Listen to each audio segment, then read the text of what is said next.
Got Mr. Willie Epstein Jr. joining me today. What's up, Willie, man? Aaron Rodgers said, see. And then Russell Wilson said, see. I ain't coming to Cleveland. I'm not going to Cleveland. What's going on, y'all? They tripping, man. How about that news of the big trade that just broke not too long ago, where Russell Wilson is going to be going to the Denver Broncos? And what else was included in that trade? Who did the Broncos get for Russell Wilson? Man, they got Noah Fant. That's the most notable name that I can remember at this point. But they're gonna get a boatload of picks. And not only are they going to get them, Rachel, they need them because everything that they gave up to get Jamal Adams from the Jets. And they got Drew Lock as well. So they have their backup quarterback. All right, I got everything. So the Broncos have agreed to trade quarterback Drew Lock, tight end Noah Fant, defensive lineman Shelby Harris, 2 first-round picks, 2 second-round picks, and a 5th-round pick to the Seahawks for Russell Wilson and the 4th-round pick. Who won the trade? We don't have an answer just yet. Knowing what we know. Knowing what we know, who won the trade? I mean, it looked like the Broncos won the trade because they got all 2 first-round picks, 2 second-round picks. No, that's what Seattle got. Yeah. Well. Yeah, that's what Seattle got. Seattle got a lot. So I'd say Seattle won the trade. Now, it depends on what happens with Denver, what Russell Wilson is able to do with that team. I mean, it's hard to say, who necessarily won right now because the results will come later. But, just based on that, the Seattle will have an opportunity to rebuild. Yeah. What are they going to do at quarterback?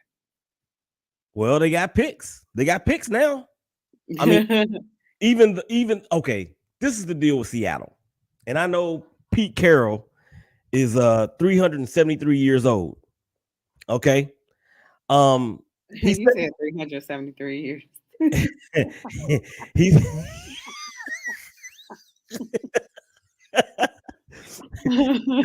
okay, so he's 71 years old. Do we really believe that Pete Carroll at this juncture of his life really wants to go through a rebuilding stage? No, not at all. He doesn't. But that team, their defense is ridiculously horrible. They do have one of the better wide receiver rooms in the league with Metcalf and Tyler Lockett. Chris Carson is a more than serviceable running back. Their tight end situation just got upgraded because they got Noah Fant. Okay. So they can spin those picks on the defensive side of the ball, or they can actually try to, because I know, or I believe that Frank Clark, even though he once was in Seattle, he's going to be on the market. Chris Jones from the Kansas City Chiefs could be on the market. So they could get some pieces for defense in free agency as well as through the draft. Now, I don't know where, I haven't looked in terms of where they will be selecting in this year's draft, but they have a lot of things that they can put together in really a short span of time. And then, Drew Lock obviously is not the answer. Who else is on that? Geno Smith. He definitely ain't the answer. But their skill players are, I would rank their wide receivers and their tight ends and running backs with Fant and with Carson, and then Rashad Penny had a really, really good year when Carson went down. I would put their skill players up against anybody else's skill players in that division. Straight like that. Okay. Yeah, well, the trade gets Denver the quarterback that is sought since Peyton Manning. It hasn't been able to right the ship since then. And it gives Seattle a foundation to rebuild without the quarterback who led them to the Super Bowl. So what do you think prompted that? I know Russell Wilson was unhappy, but to go to the Denver Broncos, how did Denver finish up this past year? They finished in last place. Ooh, in AFC West? Yeah. Isn't he too old to be at a rebuilding project as well? Denver will not be a rebuilding project. Him being in Denver just took them from last place to what could very well be first place in 2022. You know why? Because Denver is going to have the best offensive line that he's ever had in his 11th year. That will be the best offensive front that he's ever played in front of. Really, well, I shouldn't say best ever, but when Marshawn Lynch, almost said Marshawn Powers, what up, little brother? When Marshawn Lynch was beast moding like he was, but the offensive line really wasn't that great then.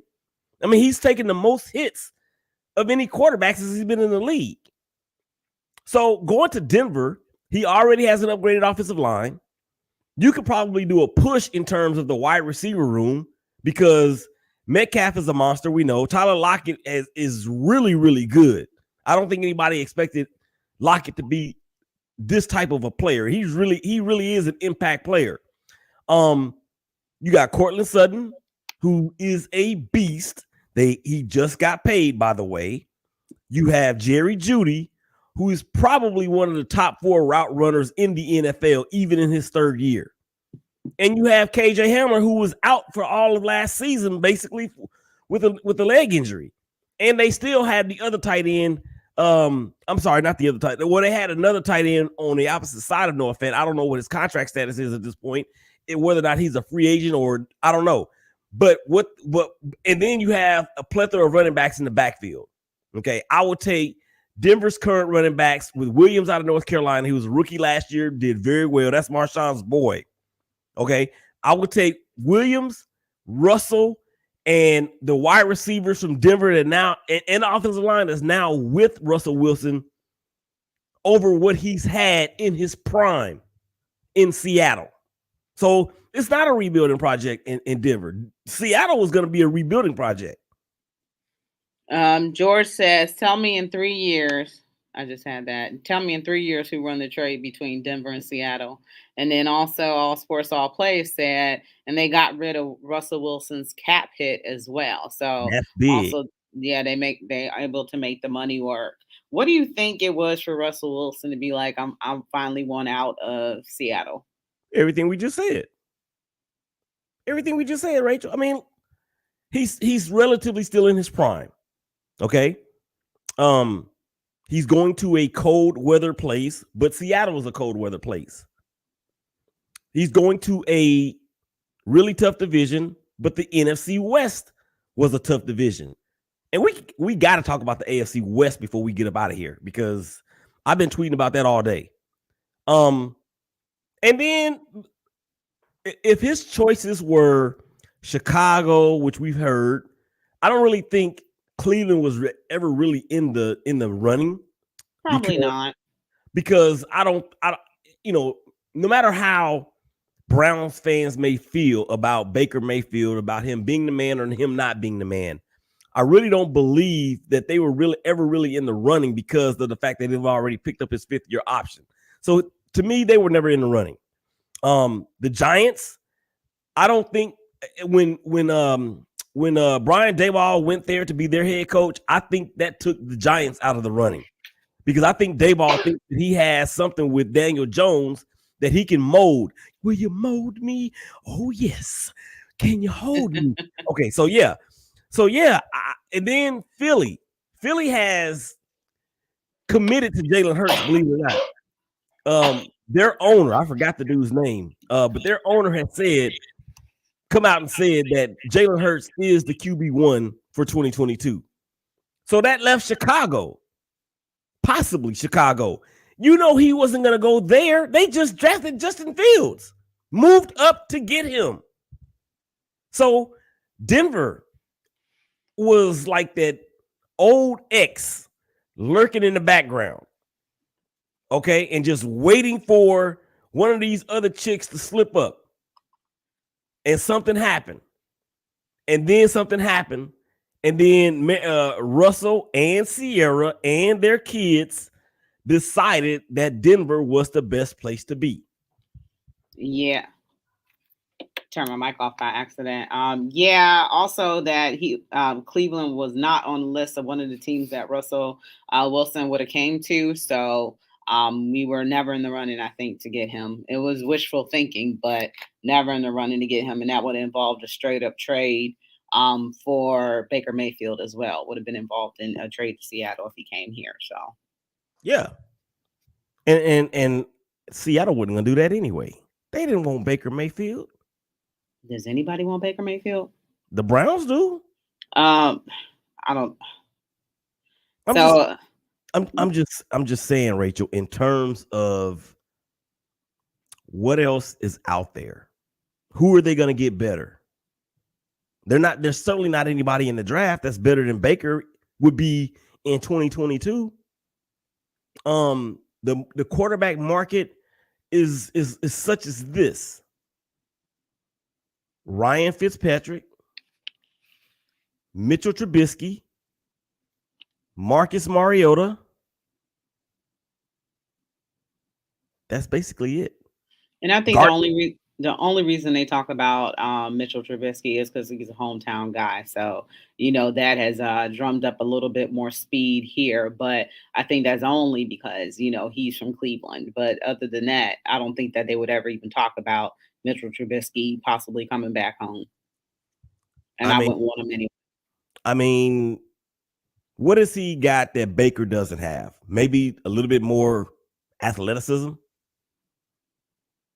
Yeah, that's about it. But I mean, look, Mitchell Trubisky, he did throw 5 touchdown passes in a game one year or one game. I remember that. Yay. Huh? Yay. But that translated into nothing for Chicago.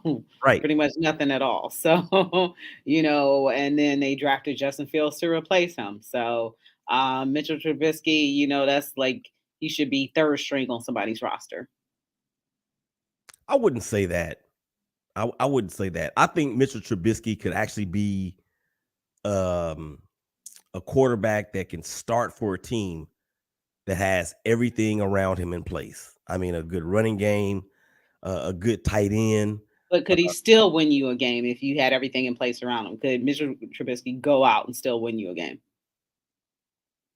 I really believe that the jury's still out on that, because in Chicago, the offensive line was terrible.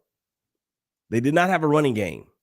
Their tight end they still terrible. Justin Fields got sacked 9 times against the Cleveland Browns. So right, but when I say was, I mean in terms of when Trubisky was there, and their running game is putrid.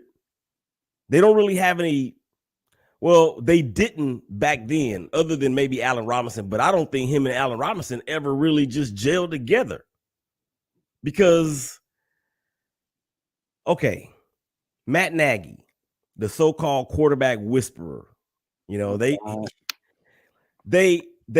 moved up to get Mitchell Trubisky when they could have gotten Deshaun Watson or Patrick Mahomes.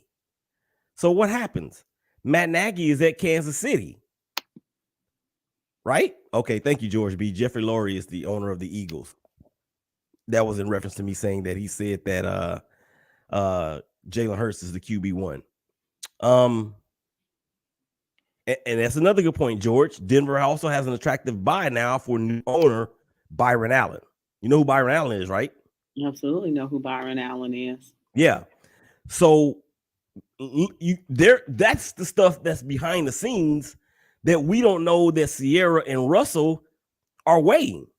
That's got to be a huge opportunity, or at least a point of positive pro right there, knowing that Byron Allen is trying to get this team bought or pay for buy this team. Go ahead. And then, I'm sorry, Rachel, but I heard also on today that the Denver Broncos, who once had and drafted Super Bowl MVP Von Miller, who, oh, by the way, is a free agent after this season, rumblings that he wants to go back to Denver. Well, All Sports All Plays had a great comment that said Russ gets above average defense again for the first time since the Legion of Boom, all retired / left. So yeah, Another Von great point. Miller could come back. And then look what happens if that happens. Look at their defense. It will be very similar to what was in Seattle. You have two bookend rushers in Von Miller and Bradley Chubb. You have probably one of the top 3 best safeties in the league in Justin Simmons. And you have a cornerback room that is good enough. But with those two dudes up front getting pressure on the quarterback, they will look like all pros. Look, say what you will. People can say what they want about Russell Wilson. I happen to like the boy. I happen to like the dude. And the AFC West is wild. The wild AFC West. Yeah, I guess we can kind of hand off the reins. I mean, everybody used to say that the AFC North was the hardest division to play in, but you got the AFC West looking kind of, with the Kansas City Chiefs, and I mean, even the Raiders made the playoffs. You got Denver. You got What do you mean even the Raiders? What do you mean even the Raiders made the playoffs? We earned that. The Raiders made the playoffs. Yeah, but y'all made the playoffs. Wasn't like y'all was a great team. Y'all had to beat a COVID depleted Cleveland Browns team as one of the games that was important. Y'all had some luck and a great kicker that helped y'all win some games. I think the great kicker won like all 5 of those games. Mm-hmm. Yeah, pay that man. How much they you did. making? Pay that man. They did. They paid him. Okay. All right. We got to get to our first break really quickly. You're listening to Her in the Huddle on WOVU 95.9 FM. We'll be right back.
All right, welcome back. You're listening to Her in the Huddle on WOVU 95.9 FM. Remember, you can listen to us on regular radio at 95.9 FM on your radio dial. You can listen to us online at WOVU.org. And don't forget to download that WOVU app so you can listen to us on the go. And we always take your calls at 216-271-0959. And I'm here with Mr. Willie Epteen Jr. today. And we are talking about some of the news that broke with a big trade. Seattle trades away trades away Russell Wilson and gets a conglomerate of picks back. So to rebuild that team after the loss of their Super Bowl winning quarterback. So other news dropped as well that Aaron Rodgers will be staying with the green and gold in 2022, and he agreed to a 4-year, 200 million extension with the team per NFL's Ian Rappaport. So it makes him the highest paid NFL player of all time. So he gets $153 million guaranteed, and his cap number goes down. And it is a huge commitment by Green Bay for years to come. 4 years, $200 million, really $50 million a year. I think sometimes I was born the wrong gender.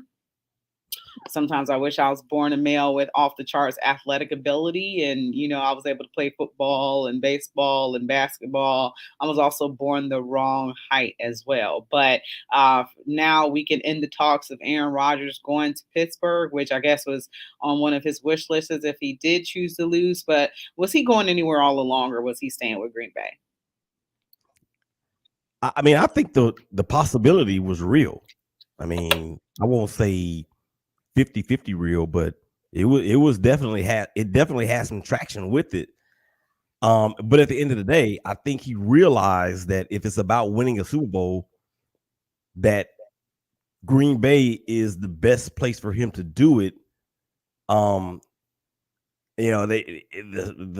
speculation was around Denver because now Denver has Denver has Green Bay's offensive coordinator as their head coach. I don't know if that really would have worked for whatever reason, but at the end of the day, I think there's something to being a player that you spend your entire career with one franchise. And I actually kind of admire him for doing that because of what we've seen in the NBA and in the NFL to a certain degree. When you have all these talented players come on to one squad, I think that Aaron Rodgers has that inkling that he wants to, if he's going to do it, he wants to do it with the way that he came in. What up, Ruth C? Hey, Ruth. C. Boy, that girl there, I tell you, she's a trip.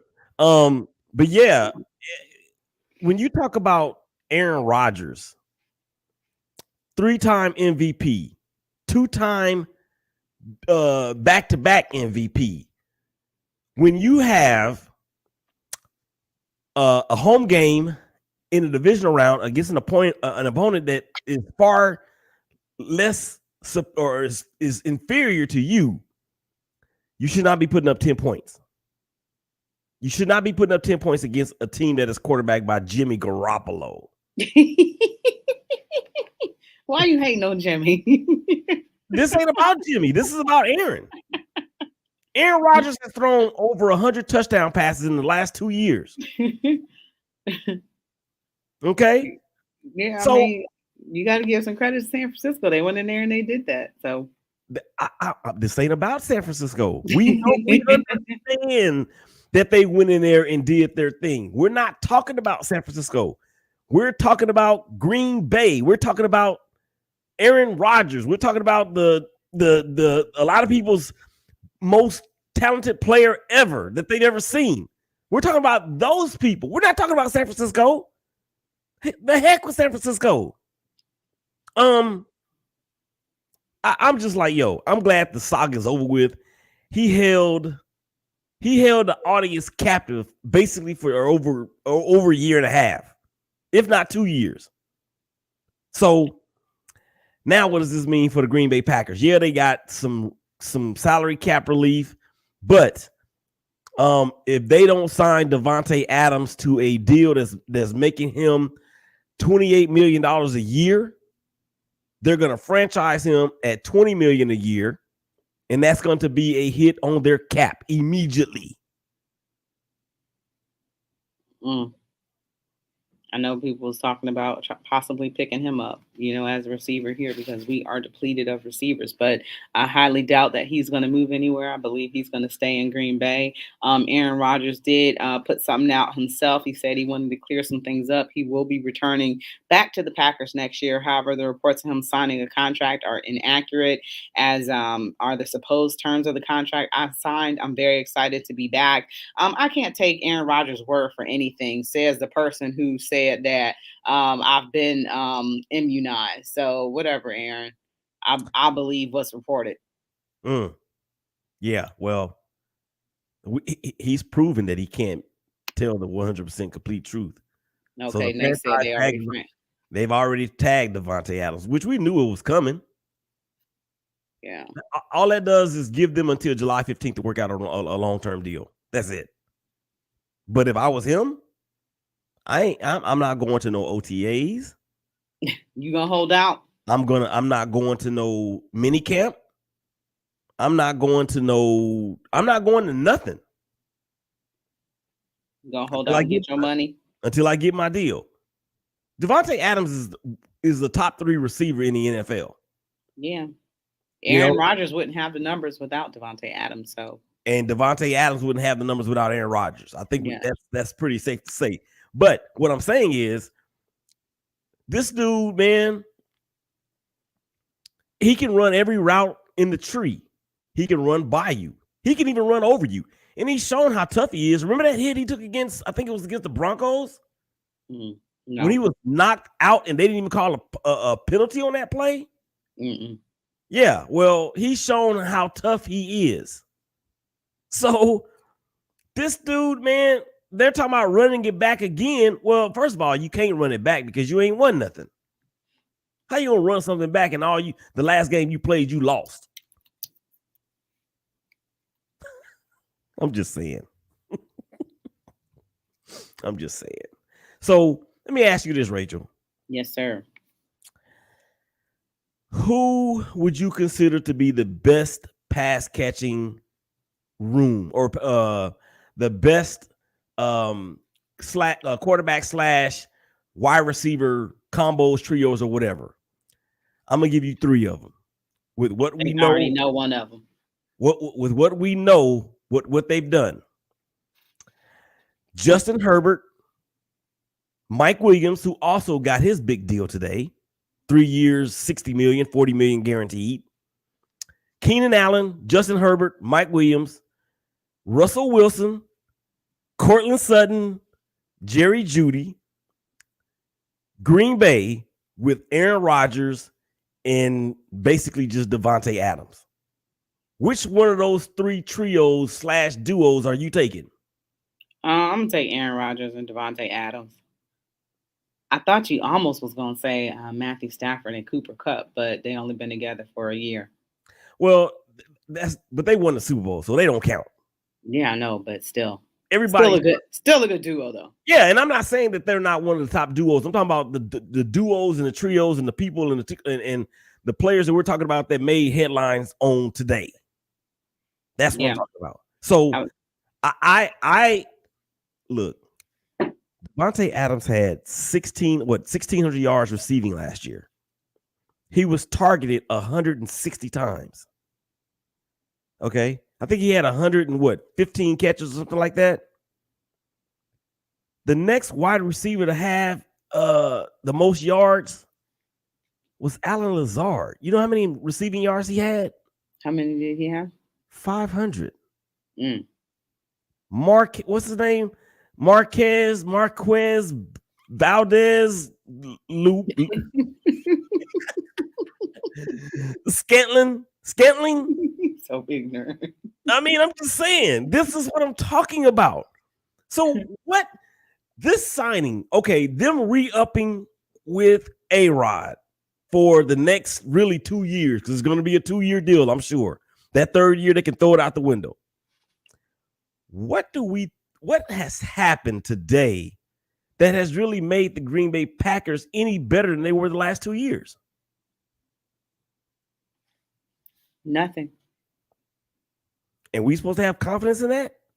Yeah, I don't. Not in the playoffs anymore. After I mean, you knock San Fran, but after I mean, Aaron Rodgers just falters. I mean, he only has one Super Bowl, so yeah, you can say he's one of the greatest you ever seen, but he's only got one Super Bowl after continuously having. And then the division he plays in is terrible. You can always get two wins against Detroit every year. Chicago is terrible. And Minnesota is terrible too. So you can always be the king of the NFC North. It's a terrible division. So, he can always run shot through that. But, obviously, it just gets different when he gets into the playoffs. Bear in mind that this is almost said Minnesota Vikings. This is a Green Bay Packers team that I believe it was in 2016 went 15-1. This is when they had the top 2 seeds got the bye. So they obviously got a bye. And they had the divisional round game at home. And who did they lose to? Eli Manning and the New York Giants. Were they 7-9 again that year? No, they weren't 7-9 that year. But what I'm saying is you lose as the number 1 seed, home field advantage all throughout, first game at your crib in the frozen tundra of Green Bay, Wisconsin, and you have playoff losses on your resume to Jimmy Garoppolo and Eli Manning.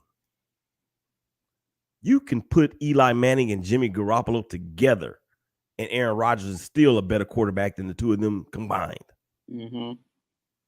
This is what we're talking about with this dude. It ain't about his talent.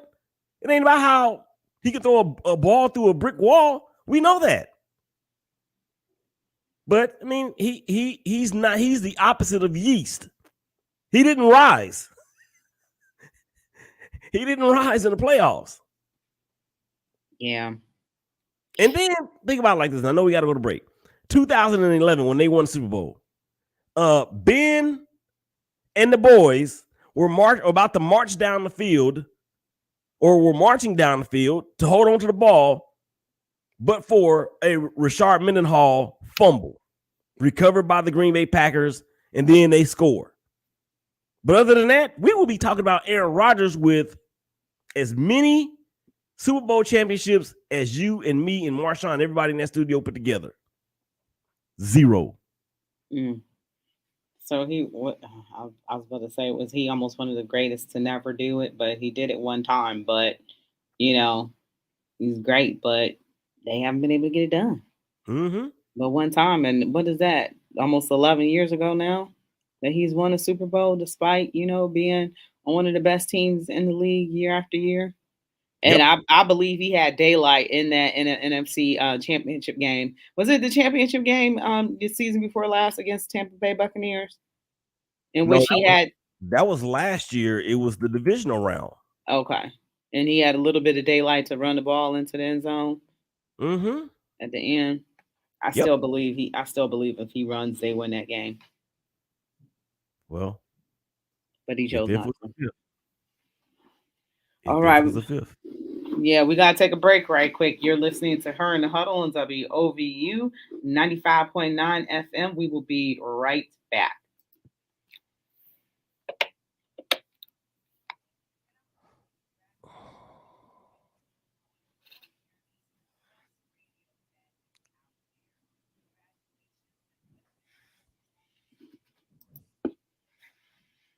Two minutes.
1 minute.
All right, welcome back to Her and Huddle, WOVU 95.9 FM. This is your girl, Rachel Hill, the First Lady of Sports, and I'm here with Mr. Willie Epteen Jr. and Marshawn. I got to read his comments since he's not here today. I'm going back to the Russell Westbrook trade.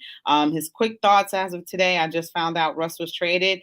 That's a great trade for the Broncos, another team in the way of the Browns coming out of the AFC. So there's a lot of teams in the way for the Browns right now. The Browns are an absolute mess, trying to figure things out. So I can't even think about that right now. You weren't here yesterday. I wasn't able to, get you on yesterday. But what are your thoughts about the Calvin Ridley situation? Ooh, wee. You know what? It's sad, and not because he gambled. Not because he got caught. It's sad because they suspended him for an entire year. $11 million for a $1,500 bet. And the reason why it's so sad, Rachel, is because the NFL has just sent yet another message that gambling is worse than domestic violence. Mm-hmm. Gambling is worse than blackballing a player out of the league. Gambling is worse than an alleged owner attempting to pay his coach to lose games. Gambling is worse than racism. That's just what they have just told us that. Yeah, I didn't even think about it from that angle. Yeah, I can't help but think about it from that angle. Now, you asked me about Calvin Ridley. Okay, let me answer the question about Calvin Ridley. Calvin Ridley left the team because of mental health challenges last year. And Calvin Ridley is from that Alabama room of wide receivers that include Jerry Jeudy, H.R. Trey, Devontae Smith, Jalen Waddle, Julio Jones, Cam Sims with Washington. So he's from that room. So he's dynamic. He's a dynamic receiver. Yeah. And to be honest with you, that's why I believe moving Julio made it that much easier for him because of his emergence. But okay, so he's going to be, I don't know if he can appeal that. I hope he does. I hope the NFLPA stands up for him because of everything that I said that I'm going to go back to now. So the NFL has just shown us, and we being the dummies that we are, we're going to keep on watching the NFL. We're going to keep on watching football. We're going to keep on watching it because it satisfies this insatiable drug-like addiction for all of us. And if you look around the landscape of the country, you got these other professional leagues popping up all over the place. The USFL is back. The XFL will be back. AFL. AFL. Yeah, and there are at least 2 arena leagues that I know of that are going to be playing football this spring. And then on top of that, for them to say that it's all about the shield. Well, what was protecting the shield again when one of your most prestigious owners was getting tossed up in a massage parlor? They protect the owners. Where was your it's all about the shield when Colin Kaepernick silently protested a major thing in his community, something that was near and dear to his heart? Where was your protection of the shield then? Where was your support of a player that had taken his team to your biggest game not that long ago? Where was the support of the shield? Where was the backing of the shield when this dude set records against the Green Bay Packers, by the way, for total offense in a playoff game? So the NFL continues to show us their backside, skid marks and everything. And all we do is just say, you know what? It's going to be all right. You know, it's going to get wiped under the rug or brushed or whatever you want to call it. And to me, that's the biggest problem out of all of this. Gambling is legal. Right. Gambling is legal. Domestic violence is illegal. He can't be the only one that's done it either.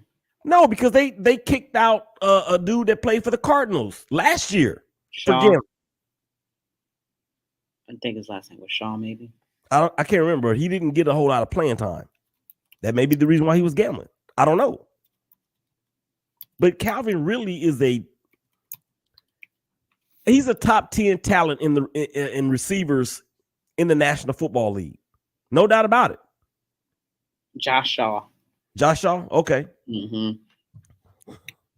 Well, so it's, and I want to shout out to my homie, Tailgate with Kate. She said basically the same thing. And it's really her tweet is what sparked the thought in my mind. And when she tweeted it, I replied by saying, well, here's the hypocrisy of the NFL once again, right in our face. Calvin really gets suspended for a year, okay, for gambling, for putting $1,500 on a parlay. Antonio Brown gets suspended for 3 games for a ominous vaccination card. I have it on good authority that he wasn't the only one in that organization. Prominent players in that organization that also did not get the vaccine, but they played like they did. Mark my words. I'm 100% right when I tell you this. Yeah, throughout the league, I'm pretty sure. He ain't the only one. Yeah, but I'm talking about how the protection of the shield only works for some, but not others. Mm-hmm. No, I mean, it's not surprising. Also, too, we have to keep in mind that the NFL is one of the most racist institutions out there. So that isn't surprising or shocking at all either. Yeah, but put that aside, though. Just put that aside. Put racism or their issues with diversity. Put all that aside. And just think about it from a right and wrong standpoint. Because really and truly, it should never be about the color of her skin. We know that factors in, but I'm just saying, remove that element from the equation. And then let's just talk about what's right and what's wrong. I don't care what color you are. Asking your coach to throw games for a better draft pick is never right. Beating up on your spouse or your significant other is never right. Color doesn't matter. So, yeah.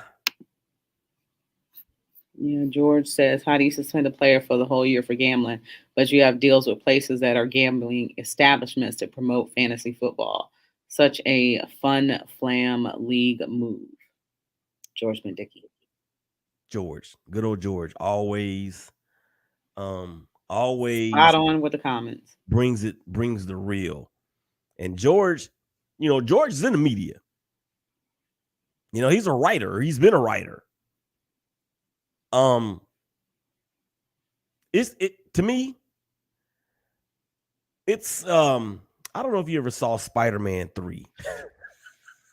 I don't know. I probably not. I can't keep up with all of them because there's been like 80 Spider-Mans that have been made at this point. But in this particular one, no, Spider-Man 2 actually. Doc Ock made that self-sustaining ball of energy that was fueled by fire, basically. And at the end of the movie, the fire destroyed itself with the help of Spider-Man because he pulled the thing down into the river. What I'm saying is this, Rachel, is that the NFL ain't careful. They think they got, and they do now. They have a stranglehold on the professional football market in this country. But they better watch out because these are the leagues that are coming up. They got money behind them too. And they got NFL type talent that may not be in the NFL for reasons like Colin Kaepernick or Calvin Ridley. I'm just saying, watch out. It could destroy itself. All right. Probably not ever, but I understand where you're going with that completely. And we got to take our last break. Time is flying by. It's a good time when you're having fun. So we're going to take another break. You're listening to Her in the Huddle on WOVU 95.9 FM. We will be right back.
All right, welcome back to Her in the Huddle, WOVU 95.9 FM. This is your girl, Rachel Hill, the First Lady of Sports, here with Willie Epteen Jr. And Willie, man, couple different ways that we can go to end the show. Also, so in NFL, we talked a lot of NFL today, that the cap has risen to $208.2 million. That's how much teams can pay overall for players.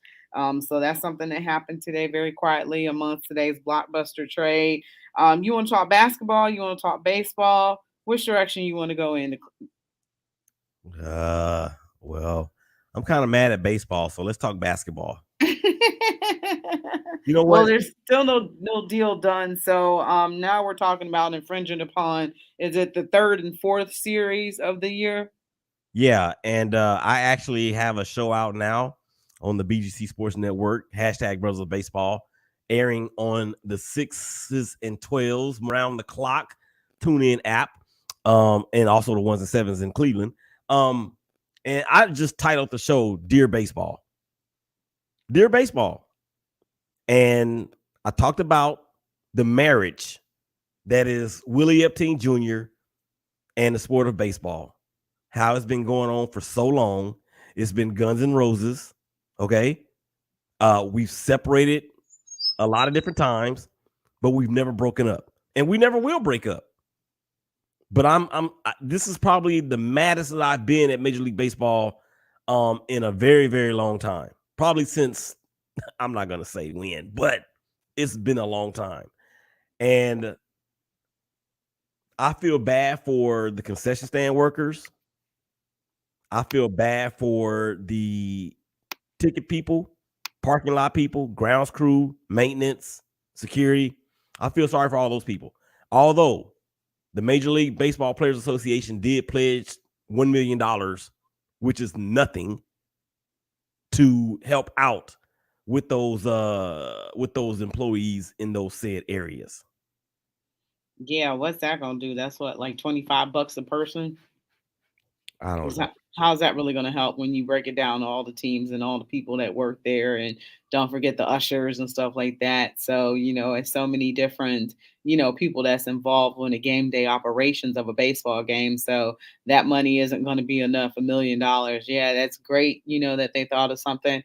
Maybe the owners should, pledge to match that by a couple, but they don't even want to play them. So I highly doubt that they're going to match anything to play. But yeah, this is getting bad now. So I think today was another deadline in order to not have the third and fourth series of games canceled for the start. So right now, still negotiated. Nothing has came about. Let's go ahead and move to basketball. The Cleveland Cavaliers play the Indiana Pacers. So this is going to be a game that's going to be a good test for the Cleveland Cavaliers. The last time they played in Indiana, they had to come back from 20 points down. And now they have this injury to Jared Allen, and there's no timetable for his return. He has a fractured middle finger on his left hand. If I was him, I don't know, I'd get out there since it's not my dominant hand.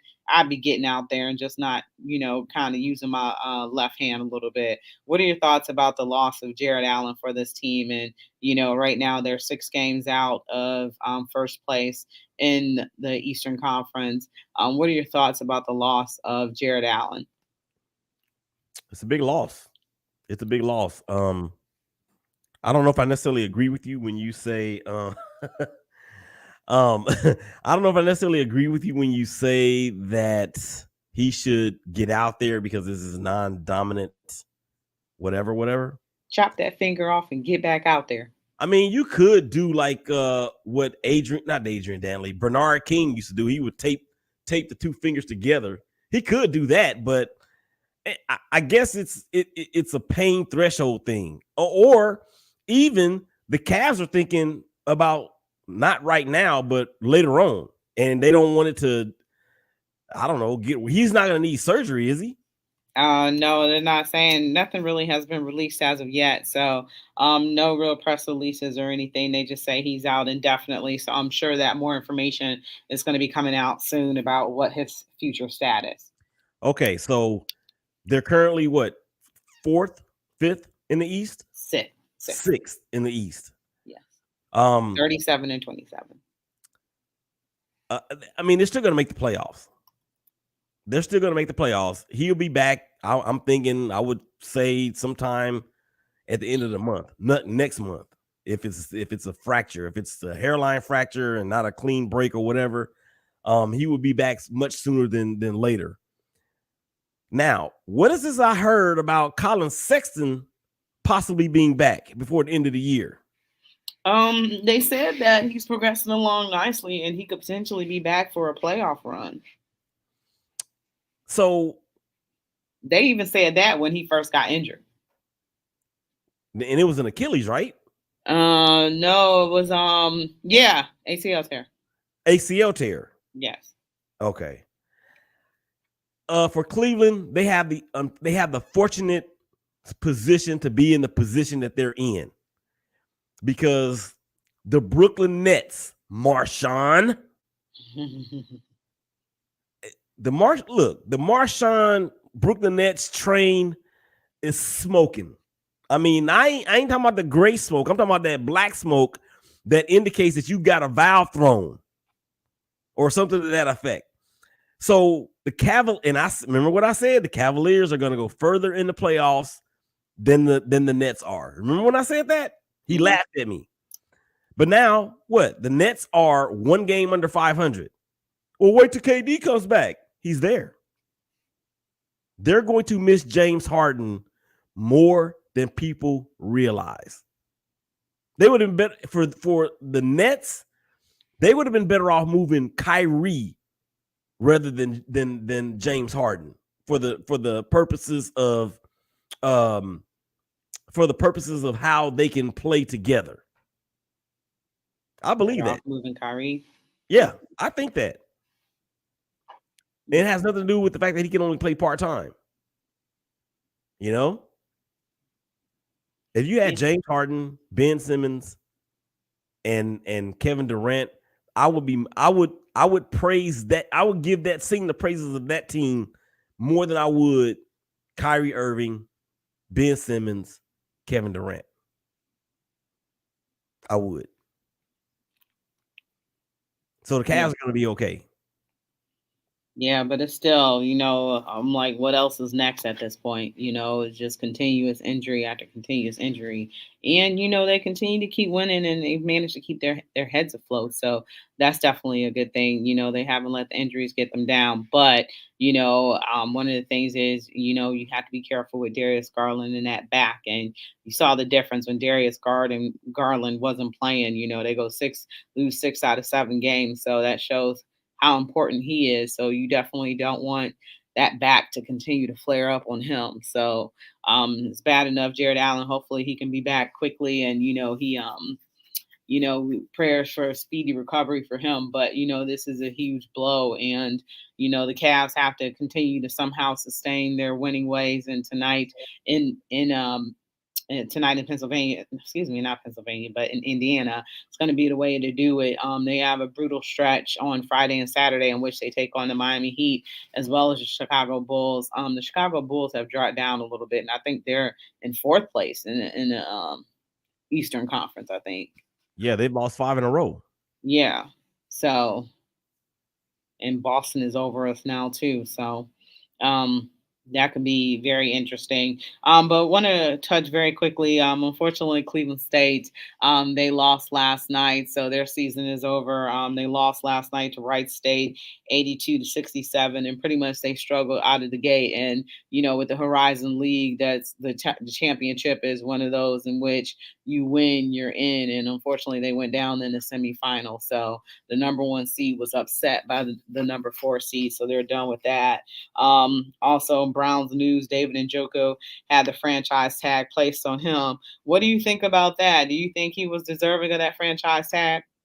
Yeah, because they don't want to pay him. I mean, a franchise tag for a tight end, I think the average salary or the top whatever percentage of it is what, 11 million or something like that? Yeah. There have been 3 tight ends that have been franchised already. Mm-hmm. Or I shouldn't say already because the franchise deadline tag is up. But Blake Jarwin, from not Blake Jarwin, Dalton Schultz, not Dalton Schultz. Schultz from Dallas got franchised. Mike Gesicki from the Dolphins got franchised, and now this dude gets franchised. They still have you guys still have what's his name too, right? The dude that came from Atlanta, Austin Hooper. Yeah, but they might do something with Austin Hooper. Well, he hasn't really produced for them. And they're paying him over $11 million, but they're getting nothing. David Njoku was your leading receiver and leading touchdown getter. And overall, your tight end was. Well, I don't know. I don't know if they want to sign him or. I think they want to sign him, and he wants to be back in Cleveland. Remember a few years past, that they were kind of clashing a little bit. And, I think, David's agent got to talking to him. He was drafted here. He's grown through the system here. He's seen the worst. He's seen some of the best.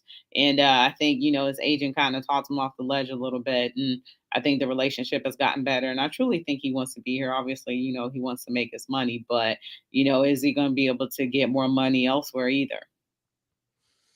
I mean, he's a pretty good tight end. I will put him in the top half as far as tight ends go in the league. So, whatever dollar amount that particular part of the tight end, I guess, ratings would go. I mean, he would be deserving of that.